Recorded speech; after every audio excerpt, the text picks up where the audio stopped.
होता। Jesus said, if you love me, keep my commandments. यीशु ने कहा अगर मुझसे प्रेम करते हो मेरी I'm आज्ञा just का trying to पालन show करो। you, you get into so many wrong doctrines when you take historical sections and make them teaching. अगर आप इतिहास के विभाग से अगर कोई चीजें आप अपना सिद्धांत बनाते हैं तो आप गलत शिक्षा को दे रहे हैं। So the same thing, you can't go to Acts 2:4 and say they all spoke in tongues. और दूसरे प्रेरितों के काम 2:4 के अंदर जैसा लिखा है कि सारे लोगों ने अन्य भाषा में बात की, इसका So the मतलब नहीं। Pentecostals say all speak in tongues, all must speak in tongues. और पेंतिकोस्त कहता है कि हर एक व्यक्ति को अन्य They भाषा say में बात Acts करना है। 2:4. और प्रेरितों के काम 2:4 में लिखा I है। tell them Acts 2:44, you must sell everything and have everything in common उनसे in your कहना church. चाहता हूँ प्रेरितों 2:44 के अंदर सब कुछ बेच के सब They कुछ say, साझी का रखो। no, not that. नहीं, वो नहीं कर सकते। Why not? क्यों नहीं कर सकते? Because speaking in tongues, you can just babble something and say it is tongues. और अन्य भाषा में बोलना कुछ हम बबड़ते हैं और वो हो जाता है। That's what happens in most cases. और सारे ज्यादातर इसी तरह से So होता much है। pressure is put on people to speak in tongues, they babble something and call it और tongues. इतना दबाव कुछ भी बोलने के लिए लोगों पर दिया जाता है, कुछ भी वो बोल देते जो भी मुंह में आया। Don't be deceived. और धोखा न खाए। 95% of the tongues I have heard in Pentecostal churches is all fake. और 95% मैंने पेंतिकोस्त में सुना है लोग जो बोलते हैं वो सब कुछ नकली है। I know when God gave me the gift of tongues और मुझे भी परमेश्वर ने अन्य भाषा का वरदान दिया 43 years ago. और 43 साल पहले, It is a language. और वो एक भाषा है। Supposing I stand up here and say like this, और मैं यहाँ पर खड़ा होकर ऐसा कुछ कहूँ, you don't have to translate it. Baba baba shaba shaba shaba shandara. अगर ऐसा कुछ मैं कहूँ यहाँ, What do you think? तो आप क्या Am I सोचेंगे? speaking a language or just talking some rubbish? और क्या मैं कोई भाषा बोल रहा हूँ या ऐसे ही कुछ व्यर्थ में बोल रहा हूँ? But that is what I've heard in every Pentecostal church. और यही मैंने हर एक पेंतिकोस्टल चर्च में सुना है। 3 or 4 syllables. और 3 और 4 शब्द ही है, Ba sha ra. बा शा या रा, Baba shaba baba shandara. उसी के बीच में उसे जोड़ते रहते हैं Backward forward backward और forward. आगे पीछे ऊपर नीचे करते हैं tongues. और वो अन्य भाषा में बोल रहे हैं। And there are stupid people who believe it. और मूर्ख लोग इस पर विश्वास करते हैं। Supposing I say this, I'm speaking Chinese now. और मैं आपको कहूँ कि मैं चाइनीज में बोल रहा I हूँ, know Chinese. मुझे चाइनीज पता है, Baba baba shandara. और इस तरह से मैं कुछ बोलूं, You have to be stupid to believe it's a language. और आप मूर्ख होंगे इस भाषा के ऊपर Even विश्वास if करने you के don't लिए। know Chinese अगर आपको चाइनीज नहीं भी पता, and you don't know Russian, आपको रशियन नहीं पता, you can make out if somebody is speaking a language or just babbling some syllables. आप उसको पहचान पाते कोई भाषा बोल रहे हैं, कुछ शब्द को आगे पीछे कर रहा Tongues है। is a language. और अन्य भाषा जो एक भाषा है, Paul said, I speak in tongues more than all of you. पौलुस कहता है मैं अन्य भाषा में आपसे But I बढ़कर don't बोलता use it हूँ, in public, I use it in private. लेकिन मैं जाहिर में नहीं लेकिन व्यक्तिगत तौर से बोलता हूँ। When I don't know what to pray, जब मुझे नहीं पता क्या प्रार्थना I'm करना lying है down in bed, और मैं बिस्तर में पड़ा हूँ, I pray in tongues. मैं अन्य भाषा में प्रार्थना And I करता keep हूँ on praying. और मैं प्रार्थना करते रहता I हूँ can keep on going. और मैं आगे बढ़ता हूँ I can keep on praying. और मैं प्रार्थना करते रहता हूँ। But it's a private gift. लेकिन ये एक निजी, एक It व्यक्तिगत says when a वरदान man है। speaks in a tongue, he prays to God. और जब कोई अन्य भाषा में प्रार्थना So करता है वो that's the परमेश्वर first से thing I प्रार्थना want to करता say है। of wrong teaching about the Holy Spirit. और ये सबसे पहली शिक्षा जो गलत शिक्षा है पवित्र आत्मा के बारे में। If in a church everybody starts praying in tongues, अगर कलीसिया में हर एक व्यक्ति अन्य भाषा में बोलने लग like जाए, you see in so many charismatic groups, और बहुत सारे ऐसे पंथ के अंदर हम देखते हैं, what should you call that church? तो उसको वो कलीसिया को आप क्या कहेंगे? Don't take Zach Punan's opinion. और जैक पुनन का मत ले। Take the opinion of the Holy Spirit in Acts 1 Corinthians 14. और पहला कुरिन्थी 14 के अंदर जो लिखा है उसका मत ले। What the Holy Spirit says. पवित्र आत्मा क्या Verse कहता है? 23. 23 वचन, If the whole church assembles together and all speak in tongues, they will say you're mad. यदि कलीसिया एक जगह इकट्ठी हो सबके अन्य भाषा बोले तो लोग तुम्हें पागल कहेंगे। So I will call that mad church. तो मैं उस कलीसिया को पागल चर्च कहूंगा। That's not me, मैं नहीं कह रहा, the Holy Spirit. पवित्र आत्मा I यहाँ go कह to रहा a है। church, everybody speaking in tongues. और हर कलीसिया में हर कोई व्यक्ति अन्य भाषा में बोल रहा है। I don't call it charismatic Pentecostal. और मैं उसको कोई पेंतिकोस्त का पंथ नहीं कहूंगा, That is what man calls it. लेकिन वो The मनुष्य Holy ऐसा Spirit कहता है। calls it mad church. पवित्र आत्मा उसको एक पागल कलीसिया कहता I है। will quote it what the Holy Spirit says, mad church. और मैं पवित्र आत्मा जो कहता है वो कहूंगा पागल कलीसिया। And what about Paul who wrote this? Are you against the gift of tongues? और क्या पौलुस लिखा तो क्या अन्य भाषा के विरोध में वो है? Verse 18, I speak in tongues more than all of you. 18 वचन में कहता है आपसे सबसे बढ़कर मैं अन्य But भाषा में I will बोलता not हूँ, use that in the church. लेकिन मैं कलीसिया में इस्तेमाल In the नहीं करता। church, 19, verse 19, I'll speak 5 words in a known language, then 10,000 words in an unknown और tongue. वो 19 वचन में कहता है कि कलीसिया में अन्य भाषा में 10,000 बातें करने से मुझे 5 अच्छे बुद्धि से 5 ही बातें I कहूंगा। say that. और मैं ये I कहता speak हूँ, in tongues more than others.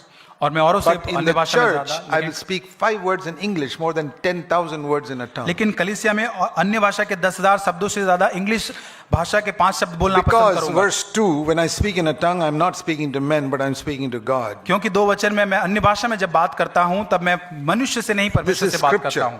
ये वचन है। So, what happens when we are born again? और क्या होता है जब हमारा नया जन्म होता है? Jesus is in heaven. और यीशु He मसीह has जब not स्वर्ग come में back है, to the earth. वो धरती पे नहीं है, How did he come into your heart then? वो कैसे आपके इस हृदय में कैसे वो आता है? Through his spirit, उसकी आत्मा के through द्वारा, the Holy Spirit. पवित्र आत्मा के The द्वारा। spirit of Christ comes in. मसीह का आत्मा हमारे अंदर When आता I है। say, Lord Jesus, come into my heart, और जब मैं कहता हूँ यीशु मेरे हृदय it's में the आए, Holy Spirit who comes in, then I'm born again. और तब पवित्र आत्मा मेरे हृदय में आता है और मेरा नया जन्म होता है। Christ is in heaven. और मसीह स्वर्ग में है, So, he's not worried about language. और वो भाषा के बारे में नहीं चिंतित। People say, why don't you ask people to receive the Spirit? और आप लोग कहते हैं कि आप लोगों से क्यों नहीं कहते कि वो आत्मा ग्रहण If करें? I go around in the villages of India and say, receive the Spirit, और मैं अगर लोगों में गांव में जाकर कहूं भारत के कि आप आत्मा ग्रहण they have करें, already received so many evil spirits. और उनके पास पहले ही बहुत सारे दुष्ट आत्माएं No, हैं, I have to नहीं, say Jesus Christ, मुझे यीशु मसीह कहना है, the Spirit of Christ. So मसीह का that is why आत्मा। I say, receive Jesus Christ into your heart. और इसलिए कहना मैं And कहता हूं कि then the Holy Spirit comes in. और मसीह का आत्मा आता है और वो पवित्र आत्मा हमारे मन में आता है। I'm trying to clarify all the hazy things in your mind. और ऐसी जो अव्यवस्थित चीजें उसको मैं साफ करना चाहता Now हूँ। read Romans chapter 8 रोमियो 8 अध्याय में हम पढ़ते and हैं, verse 9 and you'll see what I'm saying. 8 अध्याय 9 वचन। If anyone does not have the Spirit of Christ, he doesn't even belong to him. यदि किसी में मसीह का आत्मा नहीं, वह उसका जन नहीं। If you don't have the Spirit of Christ, you don't belong to him, you're not born again. अगर मसीह का आत्मा नहीं तो आप परमेश्वर के नहीं, आप नया जन्म नहीं What प्राप्त do you किया। learn from that verse? इस वचन से क्या That सीखते हैं? everyone who is really born again has the Holy Spirit. इसका मतलब जिसका सही में नया जन्म हुआ उसके अंदर पवित्र आत्मा है। If you don't have the Holy Spirit, you're not even born again. अगर पवित्र आत्मा नहीं तो आपका नया जन्म नहीं So हुआ when है। did the Holy Spirit come into you? और कब पवित्र आत्मा आता है? And you said, Lord Jesus, come into my heart. और जब आप कहते हैं प्रभु यीशु मेरे हृदय में आ, Christ was there, he didn't come. और परमेश्वर यीशु मसीह स्वर्ग में है, वो नहीं आया, His Spirit came in. उसका पवित्र आत्मा जो है हमारे अंदर आता Father, है। Son, and Holy Spirit are one, so you can say Christ came in. और पिता पुत्र पवित्र आत्मा हम कहते हैं यीशु मसीह मुझ में आया, You can say Holy Spirit came in. और मेरे अंदर पवित्र आत्मा आया, You can say God came in. और आप कहते हैं परमेश्वर मुझ में आया। So that is what happens. और यही होता है। I never tell people after you're born again, receive the Spirit. और मैं लोगों से नहीं कहता नया जन्म प्राप्त करने के बाद कि आप पवित्र आत्मा I पाए, say if you're not received the Spirit, you're not even born again. और मैं कहता हूं अगर पवित्र आत्मा नहीं पाया तो आप नया जन्म नहीं पाया। Romans 8:9. और रोमियो 8:9 में जिस Oh, you प्रकार haven't got लिखा the है, Holy Spirit? अगर आपने पवित्र आत्मा नहीं Then पाया you're not even belong to Him. तो आप उसके जन नहीं हैं, Then you're a child of the devil. आप शैतान के बच्चे You हैं। need to be born again. आपका नया जन्म होना This है, is scripture. ये वचन है। Then what is the baptism in the Holy Spirit? और पवित्र आत्मा में बपतिस्मा होना तब क्या See, है? baptism is a Greek word. That's a fundamental problem that most people don't understand. और बपतिस्मा मूलभूत रूप से ये एक यूनानी एक शब्द है, You know, people acquire that language into English. और उस यूनानी शब्द को इंग्लिश भाषा के See, अंदर ले लिया गया है। take this word dobi.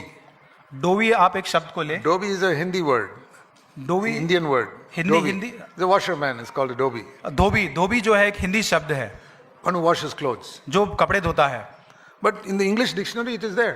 लेकिन वो इंग्लिश डिक्शनरी में है। How did it come into the English dictionary? वो कैसे वहां आया? Because the English people ruled in India and took that word and put it in the और dictionary. वो अंग्रेजी लोगों ने यहाँ लिखा और वो डिक्शनरी में वहां लेकर गए। Or Mem Sahib. English people know the meaning of that. और मेम साहब जो है वो हिंदी शब्द है, लेकिन अंग्रेजी लोग भी उसका They अर्थ took जानते हैं, this and took it there. और वो शब्द यहाँ से वो वहां लेकर गए। Babu Sahib. और बाबू साहब, These are all words. So like that in Greek, they brought one word into English called baptism. और ग्रीक के अंदर भी एक बैप्टिज्म नाम का है शब्द है जिसको इंग्लिश के अंदर ले लिया गया। What does it mean in the Greek? और यूनानी में उसका क्या If you मतलब want होता to know है? the meaning of dobi, go to India and find out the और meaning. अगर आपको धोबी का मतलब नहीं पता, भारत में जाकर उसका अर्थ, So you want to know the baptism, you go to the Greek language. अगर बपतिस्मा का अर्थ नहीं पता, आप ग्रीक भाषा में जाइए। Baptism mean the Greek they said immersion. That is the meaning of baptism. और ग्रीक भाषा में उसका अर्थ होता है कि उसको डुबाना, उसका मतलब You put बपतिस्मा। your hand into a bucket of water. That's called baptizing your hand. और अगर अपना हाथ पूरे बकेट में आप डालते, उसका मतलब अपने आप को हाथ का बपतिस्मा किया। So we know water baptism. You put a person into the water and take him out. और पानी में बपतिस्मा Jesus' name. उसको डुबाते हैं और यीशु के नाम से उसको बाहर Father, ले Son, and Holy Spirit. पिता पुत्र पवित्र आत्मा के नाम से, That is baptism in water. वो जल का There बपतिस्मा are है। two ways you can be immersed. और दो प्रकार से आप डूब One सकते is you हैं। put him in water. पहला आप पानी में डुबाए The उसको, other is you stand under the mighty waterfall. और एक बड़ा एक सोता जल का है, उसके नीचे There are आप खड़े some हो places जाए। in India where there's a mighty waterfall. और भारत के अंदर ऐसे बहुत सारे एक सोते होते हैं If पानी you के stand under झरने, that, you'll also be baptized. और उस झरने के नीचे है तब भी That means आपका बपतिस्मा होता completely है, immersed in the water. और उससे पूरी तरह से पानी में So डूब गया। baptism in the Holy Spirit is like that. और पवित्र आत्मा में The बपतिस्मा Holy उस प्रकार Spirit है, comes and completely completely immerses you. और पवित्र आत्मा आप पर आकर पूरी तरह से आपको That डुबा is देता called, है। or the fullness of the Holy Spirit. Same thing. और यही एक पवित्र आत्मा की भरपूरी उसके You can समान है। receive the Holy Spirit आप पवित्र आत्मा को प्राप्त and कर you may not सकते be हैं baptized in the Holy Spirit. और आप पवित्र आत्मा से भरपूर नहीं हो You may not सकते। be filled with the Holy Spirit. आप पवित्र आत्मा से भरपूर नहीं हो I want to सकते। make that so clear to you so that you can understand. और आपको साफ रीति से मैं कहना ताकि आप समझ सके। Our heart is like a home. हमारा हृदय एक घर के समान है। Let's assume that's like a house with 10 rooms. हमारा हृदय एक घर के समान जिसमें 3 They're कमरे all हैं, 10 कमरे हैं dark because of sin. और पाप के कारण सब में अंधकार है। And one room we are particularly disturbed by is the guilt room. और एक कमरा जो है उसके अंदर दोष की भावना है। I'm guilty, guilty, guilty, guilty. और दोष की भावना हमारे अंदर Because I've दोष है committed so many sins. क्योंकि इसलिए इतने ज्यादा पाप किए हैं। And I say, Lord Jesus, please come and bring some light into this room. और मैं प्रभु यीशु से प्रभु कुछ प्रकाश आपका उस कमरे में आप लेकर Deliver आए me from the darkness of guilt. और वो जो दोष का जो अंधकार उससे मुझे छुटकारा दीजिए। Jesus comes in. और यीशु Oh, वहां in आता other है। words, the Holy Spirit comes in पवित्र आत्मा उसमें आता है into the guilt room. और वो जो दोष का जो कमरा है उसमें Because I wanted him.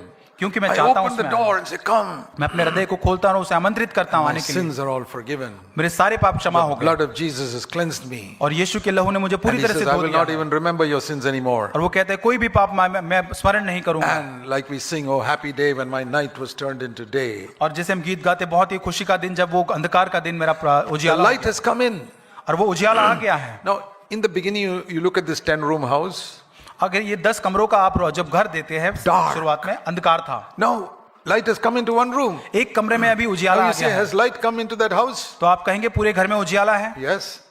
वो कमरे में उजियाला है? हाँ कहेंगे But हाँ। is the house filled with light? लेकिन क्या कहेंगे No, no, पूरे no, no. घर में वो उजियाला है? नहीं। There are 9 rooms that are still dark. और 9 कमरे अब भी हैं जिनमें अंधकार है। If you want all the house to be filled with light, अगर आप पूरा घर उजियाले से भर जाए ये चाहते हैं यदि, not just receive the light, लेकिन उस केवल उजियाले को प्राप्त there करें is उतना only ही one नहीं, room received it. एक कमरे में ही मिले उतना ही To नहीं, be filled with light, all the rooms must be open. और उजियाले से अगर भरना है तो सारे कमरों में उजियाला Because the प्रकाश आना Lord है। will not come into a room where you don't invite him. परमेश्वर ऐसे कोई भी कमरे में नहीं है जहां उसे आप आमंत्रित नहीं He करेंगे। says, I stand at the door and knock. If you open the door, I'll come in. वो कहता है मैं दरवाजे पर खड़ा होकर खटखटाता हूँ। Revelation 3:20. और ये प्रकाशित वाक्य 3:20। So, you open the door to guilt because we all want to get rid of guilt. और आपने उस दोष के कमरे का दरवाजा खोला क्योंकि आप उससे छुटकारा But प्राप्त there are करना some चाहते other हैं। rooms you don't want to open. लेकिन ऐसे और भी कमरे हैं जिसका दरवाजा आप See, the नहीं Lord खोलना says, चाहते। I want to come into your television room. और परमेश्वर वहां खटखटा कर आपके टीवी के रूम पर कहना चाहते हैं मैं अंदर आना I चाहता want हूं to see what all you're watching on television. और मैं आप क्या क्या देखते हैं टीवी पर वो देखना चाहता हूं। Will you let me come in and control everything there? और क्या आप मुझे अनुमति देंगे और नियंत्रण करने देंगे आप जो कुछ वहां देख रहे हैं। Your smartphone is also in this television और room. आपकी जो स्मार्टफोन है उसमें भी वो And टेलीविजन your रूम में है, computer is also there. वहां आपका कंप्यूटर है। Will you let me come and control all that? क्या आप मुझे अनुमति देंगे That- उसका सारा नियंत्रण करने के लिए। I will decide what program you watch on television, और मैं यहाँ पे चुनाव करूंगा कौन सा टीवी का प्रोग्राम आपको देखना है। whether you are permitted to go that site or that television और मैं आप- channel, मैं आपको अनुमति दूंगा उस चैनल या साइट पर आपको जाना or है या this नहीं। computer, this site. You check with me before you go to that site, और उस साइट पर कंप्यूटर में जाने से पहले आप मुझसे अनुमति लेंगे। or before you click to some place on your smartphone. Smartphone में कुछ दबाने से पहले आप मेरी अनुमति लेंगे। Will you let me come into that room and control it? और क्या उस कमरे में आकर मुझे नियंत्रण लेने देंगे। And you know what you're saying, और आप जानते क्या कहेंगे, Lord, Prabhu there are some sites you may not like, और कुछ ऐसी साइट है प्रभु शायद आपको पसंद नहीं आएंगी, but I have to go. We need some entertainment in this world. और कुछ मनोरंजन इस संसार में हमको चाहिए, हमें उसकी जरूरत है। So you have shut the door. वो दरवाजा, इस कमरे का दरवाजा आपने बंद रखा है। And you say, oh God, fill me with the Holy Spirit. और फिर आप प्रार्थना करते हैं, प्रभु मुझे पवित्र आत्मा से भर दे। The Holy Spirit says, how can I do? You have shut the door from the inside. और पवित्र आत्मा कैसे मैं भर सकता हूं, आप अंदर से आपने कमरा बंद कर लिया है। There are lots of people who are praying and praying and praying. In 100 years, they will not be filled with the Holy और Spirit. बहुत सारे लोग ऐसे प्रार्थना कर रहे लेकिन 100 साल तक वो पवित्र आत्मा से नहीं Or another भरेंगे। room. और दूसरा The कमरा, Lord says, can I come into your library और क्या मैं आपके पुस्तकालय में आ to सकता see हूँ, what all books you read, what all magazines you read? और किस प्रकार की पुस्तकें मैगजीन आप पढ़ते हैं। Like, will you agree with me if I tell you to throw away some books and throw away some magazines? और क्या आप मुझसे सहमत होंगे कुछ मैगजीन या पुस्तक फेंक देने के लिए। You say, no, there are some magazines I like to read. और आप कहेंगे मुझे कुछ पुस्तकें पढ़ने, मैगजीन पढ़ना अच्छा लगता The है। Lord says, okay, I won't disturb you. और प्रभु कहेगा मैं आपको डिस्टर्ब नहीं करूंगा। Keep the door locked. और उसको आप बंद रखे उस दरवाजे को, He won't come in. The Holy Spirit will not come in. और पवित्र आत्मा अंदर नहीं He आएगा। will not force his way into a room that you keep locked. और जिस कमरे का दरवाजा बंद रखा है, दबाव के साथ वो अंदर नहीं आएगा।